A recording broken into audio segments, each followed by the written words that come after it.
And welcome, everyone. This is episode 14 of Conversations with Kregel. Really glad you're able to join me again today for part 2 of my interview with Matt and Kaylee Lovelady. If you haven't already listened to part 1, please stop the video here or stop the audio and go find that episode.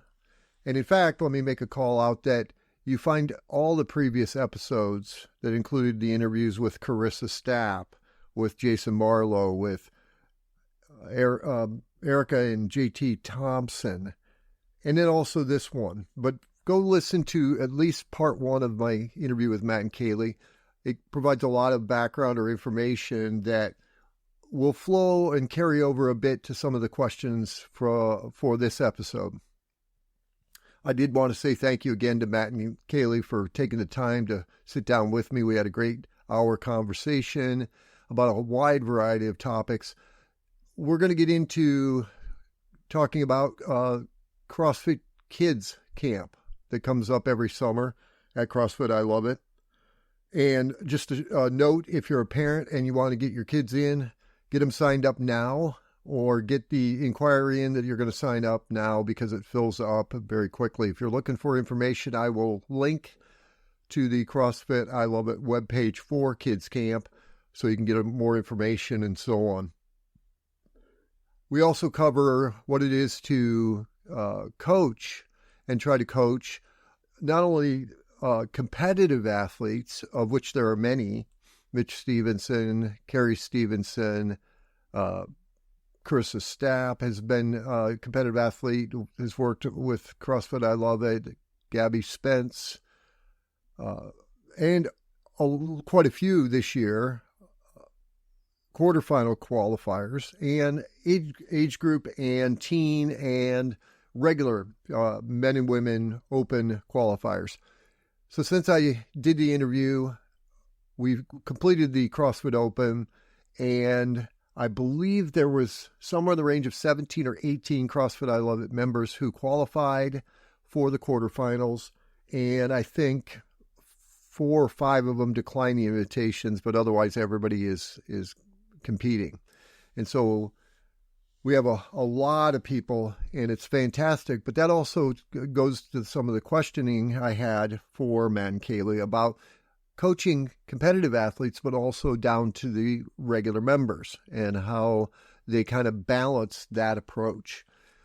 We also talk about, like I said, kids camp. We talk about some of the things that when they were college athletes, how CrossFit would have helped them and so on.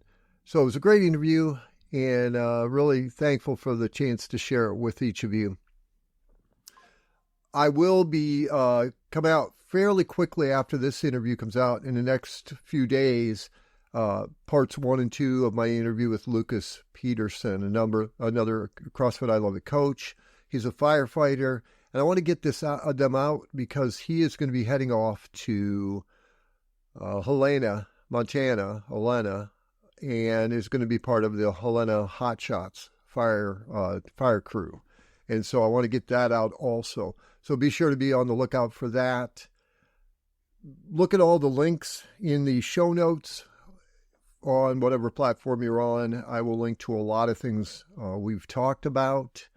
Also, if you could, take a moment to subscribe, whatever platform you're on.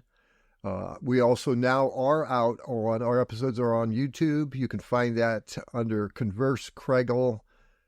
Instead of Conversations with Kregel, I've shortened it. So Converse Kregel, just look up or search for Conversations with Kregel on YouTube, and you'll find all of our episodes there. What else is there?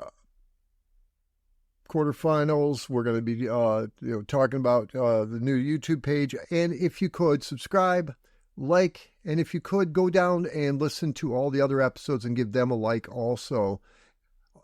Also, finally, share with your friends, family. If you could post a link on your social media, that would be awesome. And it would get the kind of word out, and the algorithm will work in such a way to get the word out to other people regarding Conversations with Kregel. So without further ado, enjoy this conversation I had, part 2 with Matt and Kaylee Lovelady. Enjoy, everybody.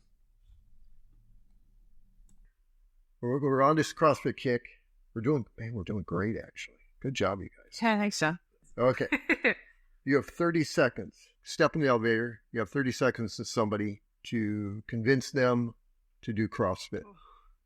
I'll let you sit for a second. Who's answering this question? Go, Matt. 30 seconds. You're up. What do I say to them? You have 25 seconds. Yeah, no, it's fine. Hey, you want to go do a workout? Yeah. You know, hey, you want to go move, feel alive, focus on yourself, and learn some stuff along the way, and have some fun just getting after it. And let me show you something about this program that I know. I don't know. It's just it's just inviting people and just getting them to come try it without trying to over explain it. Yeah. Like, hey, you want to go do this thing where we, Constantly varied functional movement program, right? You want to do some constantly varied functional movements across broad time and modal domains? How's that sound? Yeah. Right? I mean, if you really can break it down and think about that. Yeah. I mean, that is one of the reasons we have free class every Saturday for people to be able, to create an opportunity for people to try it. Because there's nothing like trying it. You can explain it, you can read about it, you can watch a video, but trying it, that is where you learn what CrossFit is. Yeah. Is trying it. Yeah. Yeah. And I've asked that question to the last 4 interviewees, and the same responses, come to the gym with me. And, yeah. Totally. It's a common thing. I mean, I suppose if I answer for myself, it's, do you want to have high blood pressure and have really bad health and not be able to move well? Well, okay, then don't come with me. Otherwise, see how I did it with my. Yeah, I can speak to that. I mean, that's one of something that I really love.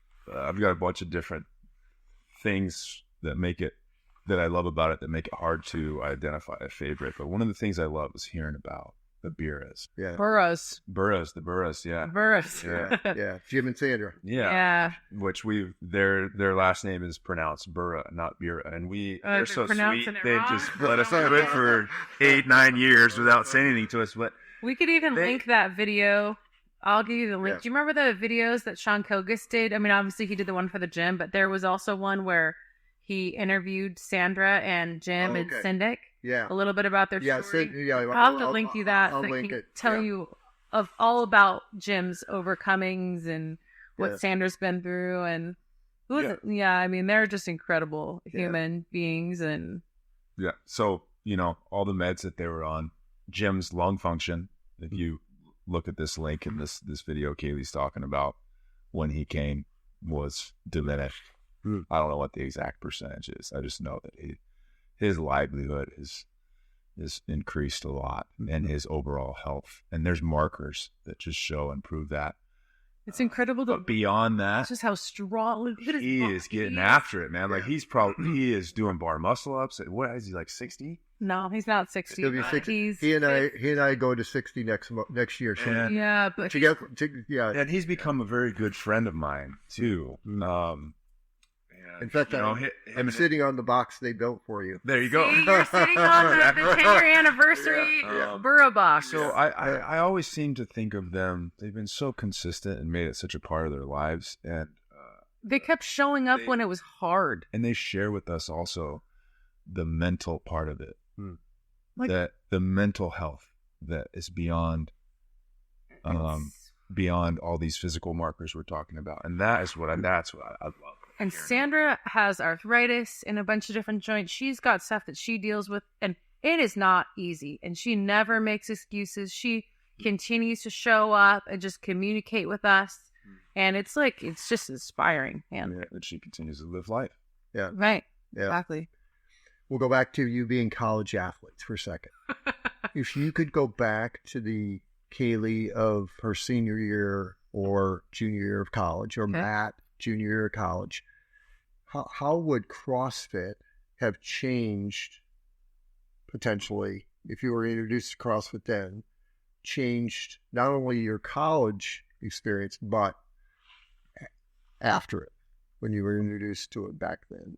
I feel like I was definitely in stronger and in better shape doing CrossFit post-collegiately. So if I wish that I'd been able to do CrossFit while I was triple jumping, I think it would have made me a better triple jumper. I think it could have jumped farther.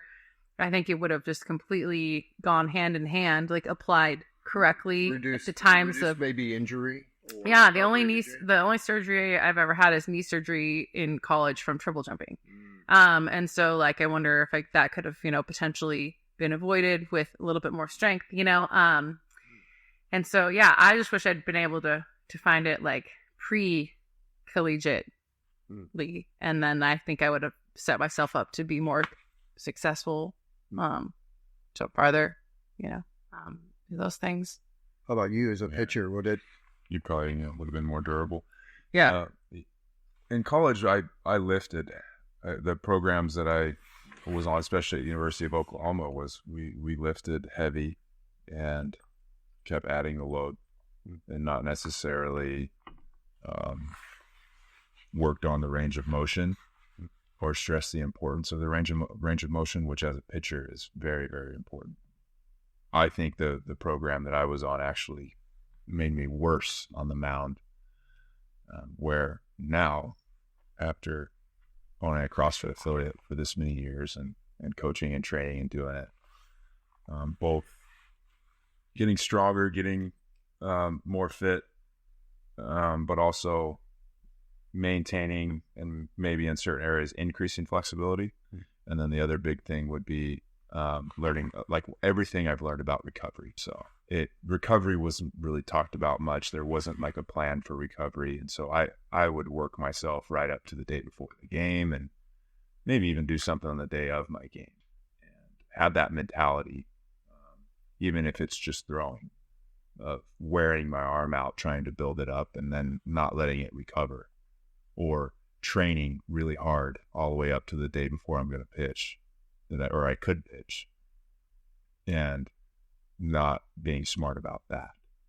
And even in CrossFit, in competing, like with our athletes, we work from their competition back, right? And at their and we train in blocks, and we, with the competitors that are going to compete at the Open or semifinals or maybe some event around here locally or in our country. So there's a strategy to that, and that goes down to the members too. With they get to a certain point where they're sore for more than 2 or 3 days. It's like we talk about that. We talk about how are you recovering, or how hard are we going, and then we adjust. So yeah.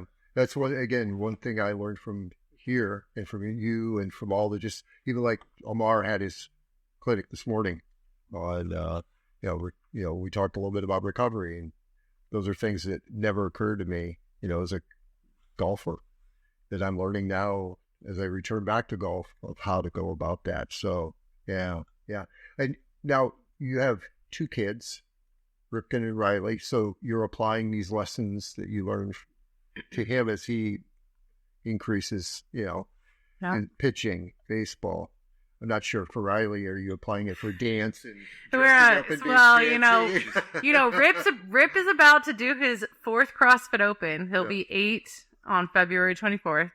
So this will be the 4th one that he's done. So, he's definitely like into it for sure. Riley's just starting to want to do some of the stuff like toes to rings, wall walks, things like that. She's super into being fancy, gymnastics, dance, that kind of stuff. But it's fun. She's 4.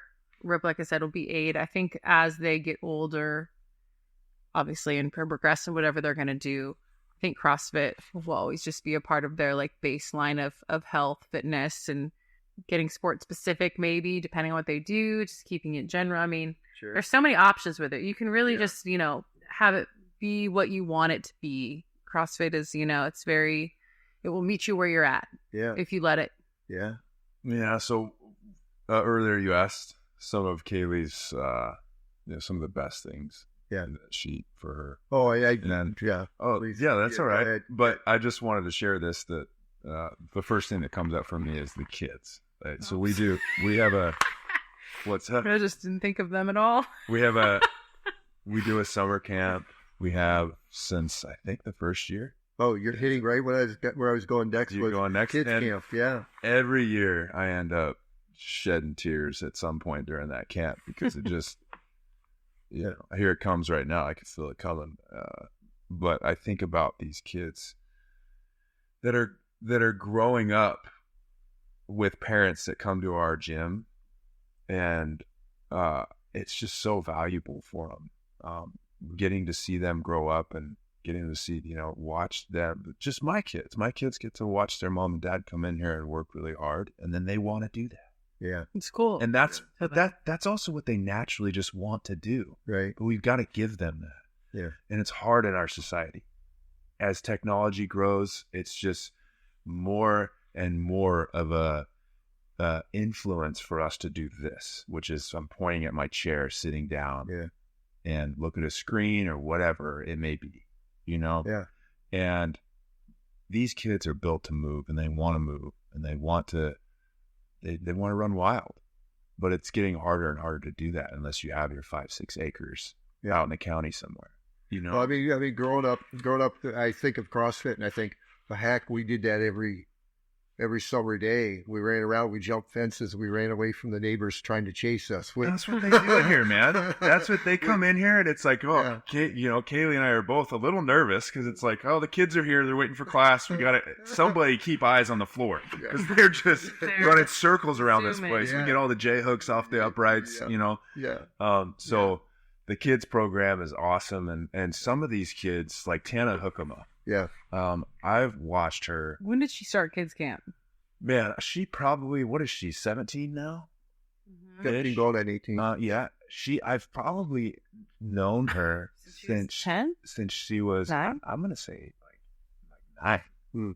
Maybe even 8, like right around there. So I've watched her grow up. Yeah. And she's a woman.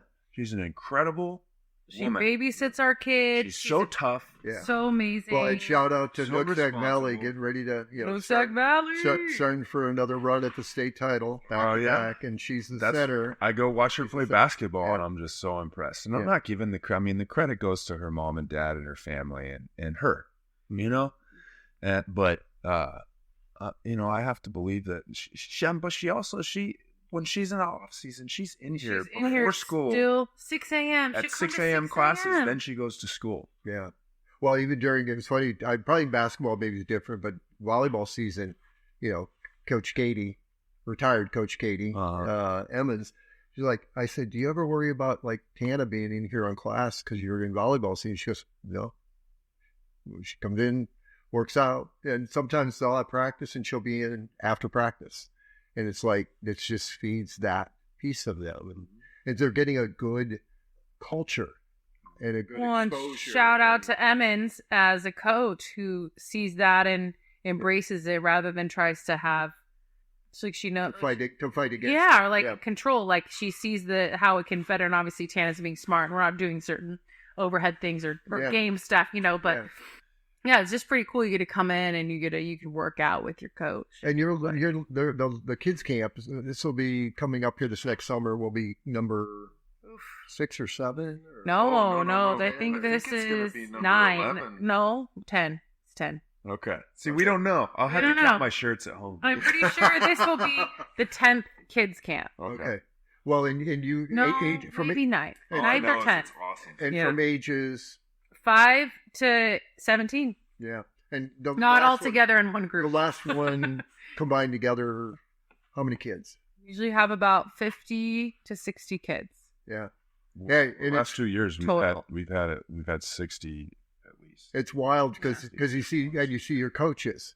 Normally people are like, oh man, working with kids, you have to have a special, but you see all your coaches too, not just you two as running it, but the ones that are involved, and it's such a good exposure to people who are really fit, but are really good people, and so that such a valuable opportunity for them. You know, they get to see we had a team make it to the games in 2021. Mitchell has made it individually. Carrie's made it individually. So these kids also get to come and see basically these professional CrossFit athletes, and they're coaching them, and it's cool. And, some of the kids, they know what they've done, and then they're getting instruction from someone who's competed at the CrossFit Games. Like, that's pretty cool. It's like if you go to a basketball camp and you have an NBA player there coaching you, it's the same thing. It's like, man, like it's inspiring and it's cool for them, as it should be. And you got now do Alina Blankers. Alina, she started in kids camp. Man, Becca's got probably some epic. They pop up on her story and she'll repost them every now and then, or they pop up on ours from back when she did in the day. And Alina's just a peanut. I mean, she's like little thing. She's like 15. She just turned 15, I believe. Yep. But she was teen quarterfinals last year. Yep. She'll have her second year in the 14-15 this year, and they've changed the teens numbers quite a bit. Yeah. So. Yes. I used to look and go, oh, okay, maybe I could compete. Yeah, no more. I don't.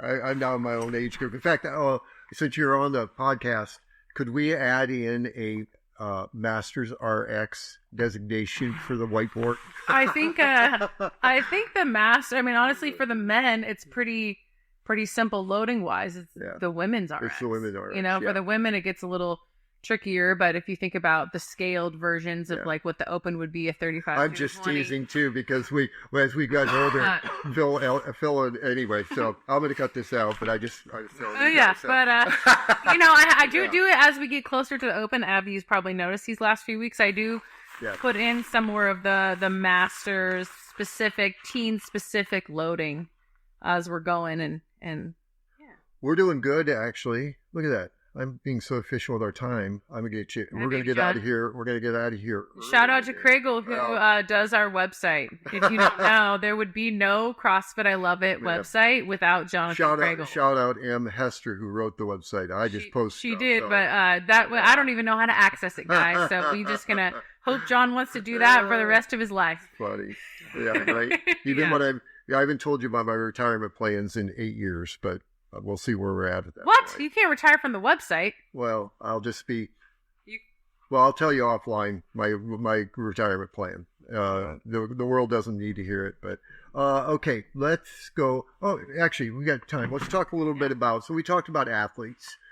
So now you've opened an affiliate, you're doing kids, but now you go to the next point of coaching unbelievable athletes and having been an athlete. So... What goes into, is there any change coaching an athlete like Mitch Stevenson or Carrie Beamer, or when you've helped with Gabby Spence or Carissa Staff or the I Love It team? What's the difference, if anything, between coaching them or helping them than your normal member? Yeah, I think it's just really the goals, obviously, to compete. The volume goes up. The eye of coaching them needs to become more critical. The errors they're making are more subtle. You have to be able to pick those out and really be critical of the finite detail that's going to make a difference for them. That, as just a casual CrossFitter, you wouldn't really even matter in that way. So I think that's part of it. And then obviously, there's just a huge mental aspect to the sport as well. And a big part of that, too, is what part of the season are they in? As the closer you get to your, peaking of your season, the more involved we are as far as, things are just ramping up and keeping them healthy, but also getting the volume in, managing all of those things. I would say that's the biggest difference, where you're trying to give them the minimal effective dose. Like, we don't need to do 10 things if we can be our fittest doing 5 things per day, and then people get caught up in that volume game, and it's really an intensity game, and it's a technique game, and it's a capacity game, and filling in your holes game, and identifying what those holes are to compete is a lot different than identifying your holes as like okay, I need to get stronger, I need to get better gymnastics. It just becomes very specific, much more exacting. Yeah. Do you find the mental part being I mean, you got to have the physical capacity, but there's so many people with the physical, but the mental aspect. So how would you go about that? Like you have an athlete, like, and I know it's got to be individual, but you have an athlete.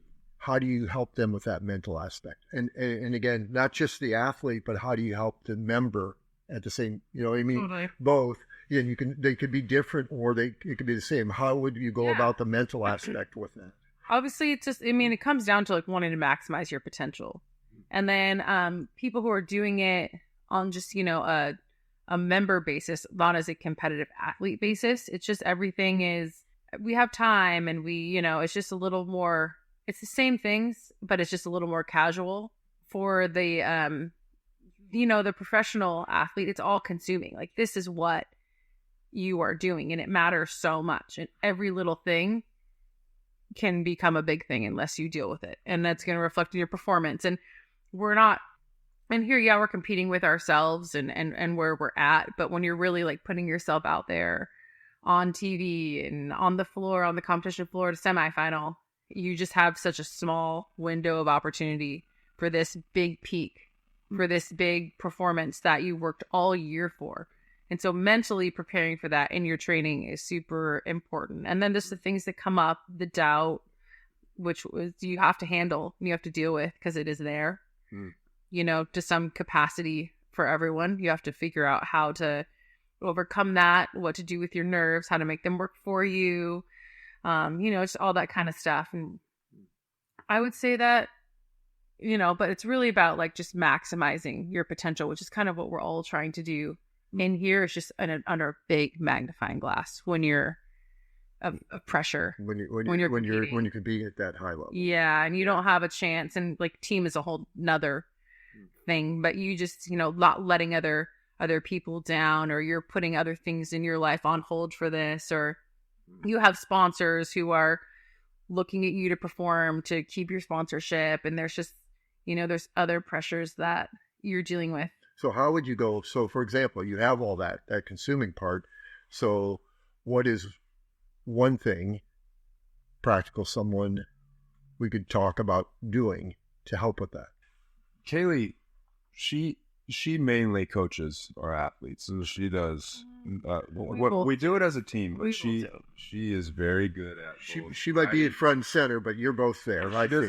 She wants to give me credit, but she runs the gym and does most of the work, and I get to work with the win in my sales. And I love this part of it, what we're talking about right now, from the average member to the little tidbits I get to throw in to, hey, I noticed this with Mitch or this with so-and-so, and then we'll talk about it and we'll go back and forth. But the fact is we spend a lot of time talking about how, and this is very hard to do, how do we get our members and our athletes, how do we get to them to keep this thing that they're doing? Members and our athletes. We're all athletes. Right. Members and our competitors is what I meant to say. Right. How do you keep it in the right place? Right. And the higher you go as far as competition, and if you want to be a games athlete, it becomes way easier to have this thing be out of balance. Right. And so helping them with that. I think some of these athletes that are consistently at the games and doing really well, they're able to keep this whole thing in training in CrossFit in the best place that they can when it comes to their whole life and all of their responsibilities, right? Because the fact is these athletes are getting better and better every year. They're training more and more, and it's you just have to remind them it's what they do. It's not who they are, and it's a big part of like what they're doing, but it is still what they do. Yeah. And you have to have some separation and some perspective there to engage from the right place. Yeah.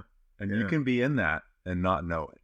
Yeah. In that meaning, it's starting to become who I am. Yeah. And that's stressing me out. And maybe I don't know it. So having a voice like Kaylee say, hey, be able to help with that and say certain things or have a conversation about something to direct them to a better place with where they're engaging from, how much time they're putting into it. That's why, what she was saying about like the intensity is important, not just volume. Right. So be very purposeful about what we're doing. Yeah. And over the years, we've learned a lot more and more about that. It's a lot of work. It's fun. Yeah. But it's a lot more work than people think. Well, and I think the growth of that aspect of the mental side, I spend a lot of time thinking about it. It goes back to golf and such, but I think the mental aspect, even for the regular member, for me, coming in here and keeping myself together in a workout, or not I'm going to bring in sadness over a recent death of someone, but that doesn't have to, I can put that on hold in a sense mentally, but it's a process. You can still show up. That whole aspect and work through that. And so the mental aspect of CrossFit to me is just as critical 100% as the actual physical movement, in some ways more. And I love like that. You are learning to do hard things. Hard things when you feel like, and hard things when you don't. And life is going to ask you to do hard things when it's not convenient. Yeah.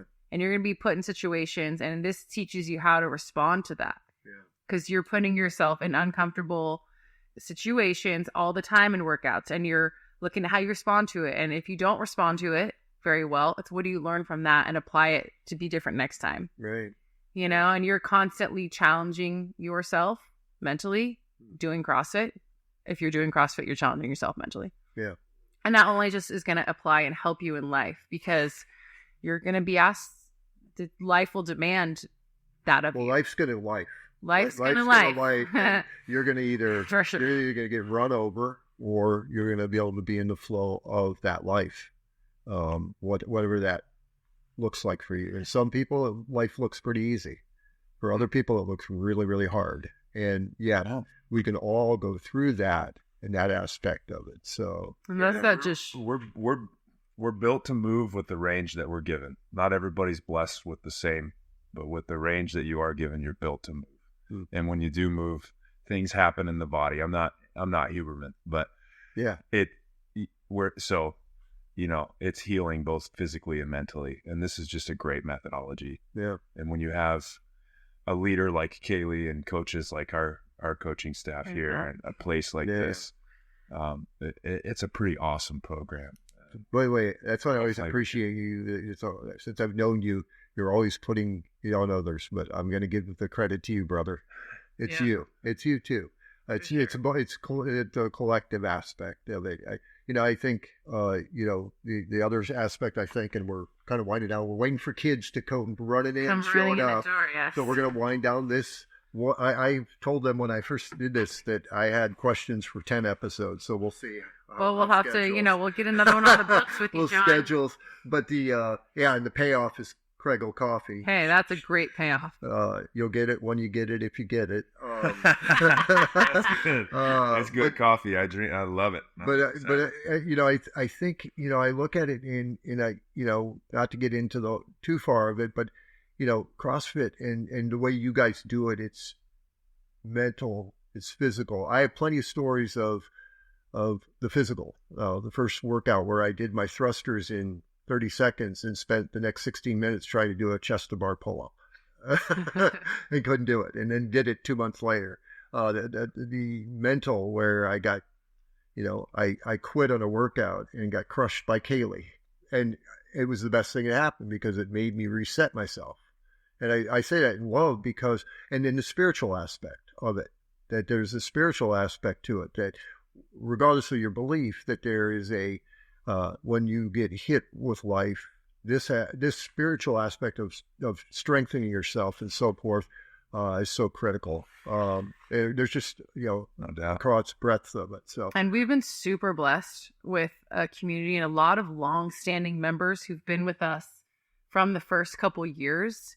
And obviously our coaches who set the tone, they set the culture, and it trickles down. But you have long-standing members who know what we're about, and they set the tone for the new members coming in, and they provide that same support too, because they remember 10 years ago when they did their first WOD, and you constantly have new people are trying it, right? And just to have that base of members who are just been with us for so long and get it and are just completely dedicated and bought into what CrossFit is, physically, mentally, the culture, the support, the community. Like that is just irreplaceable. You can't buy that. You cannot. Like, it is. That's one That of the is best things. the best thing. Let me think about this. How many times I work for Seattle Fire Department, and Linden is visible. Yeah, sure. And Seattle is a pop bubble. Like yeah. What I mean by that is there's we have a great department that I love, the people that I work with, and they inspire and push me to be better. We do that for each other. It's great, but we go out and see a lot of things that aren't great, bad situations, right. From emergencies to just kind of people making a lot of bad choices, right. And they're pretty run down. Without putting it a different way, just the drug problems and everything that's going on down there. And then when I leave there, and Kaylee's like, "Hey, we're taking the 9:30. Come straight to the gym." Huh. I am just. It's so nice, to walk through these doors, and these people that I've known for years, and the new people, but just the community that we have here, and what I go from that to here. And what I'm able to do and be around it's just, that's one of the best. It's like a breath of life. A bunch of people that are just trying to be better, and they're all working together really well, and they're working hard, and it's just so much good is happening. Yeah, good is the best way.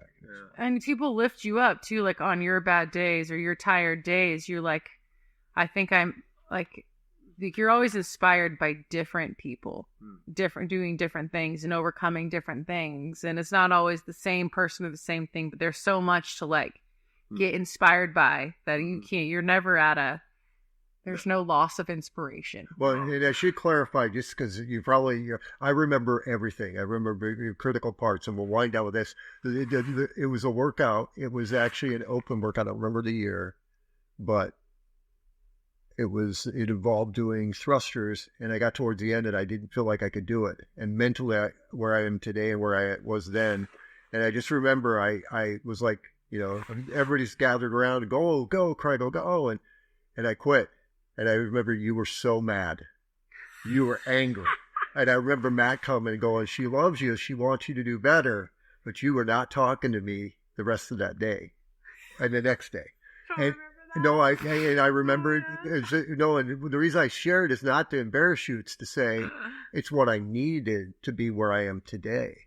That sometimes that aspect of Kaylee's she's always gonna hold people accountable to be their best. But I knew you could actually. Okay, it's coming back to me. I feel like I knew you could do it. Right.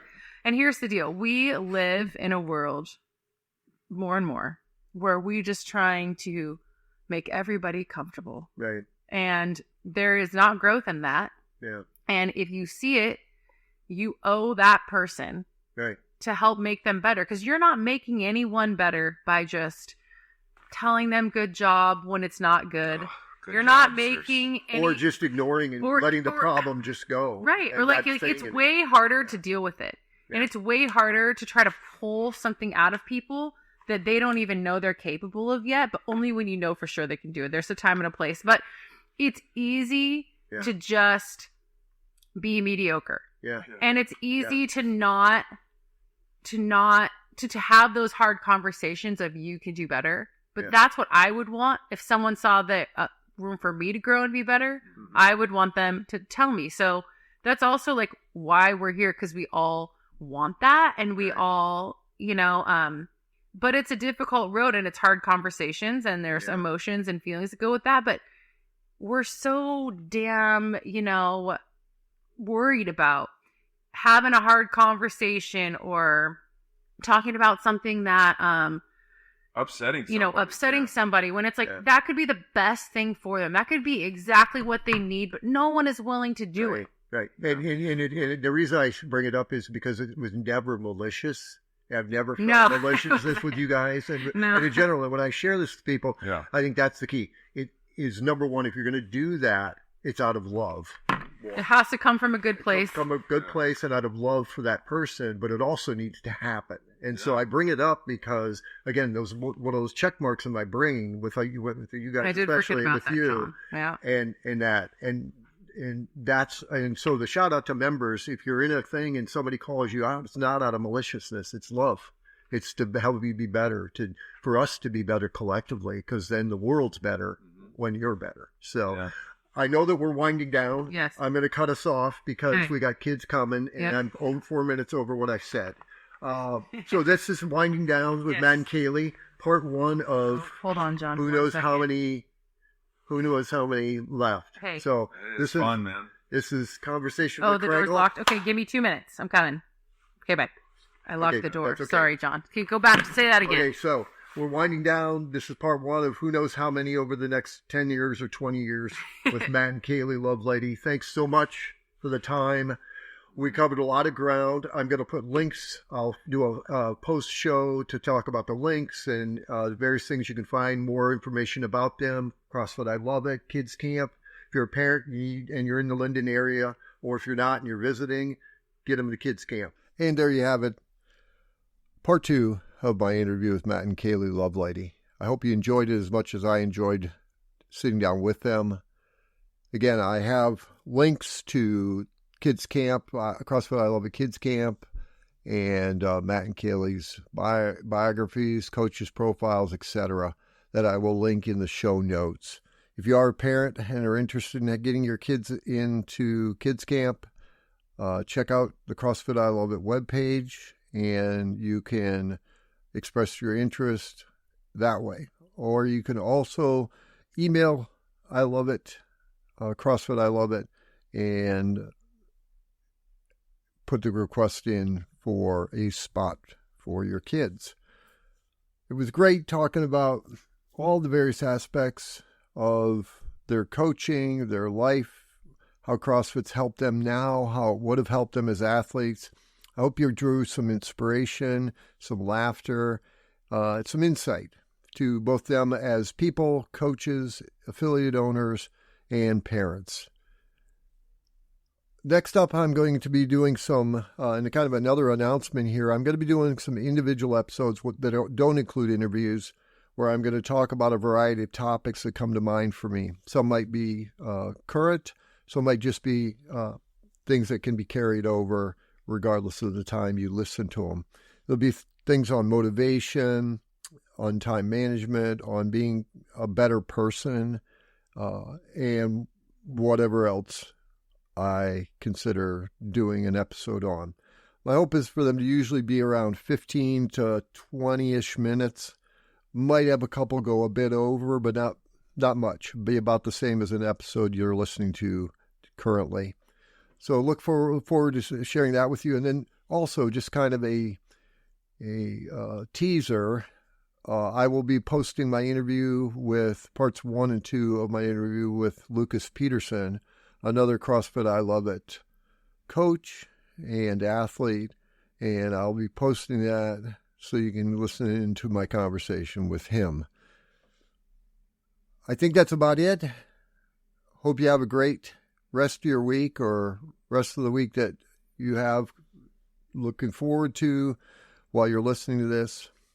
Work hard, be kind, help other people, seek for ways to be a person of service in your family, in your community, in this great world. And without anything else, I will talk to you at the next episode. Take care, everybody. Talk to you soon.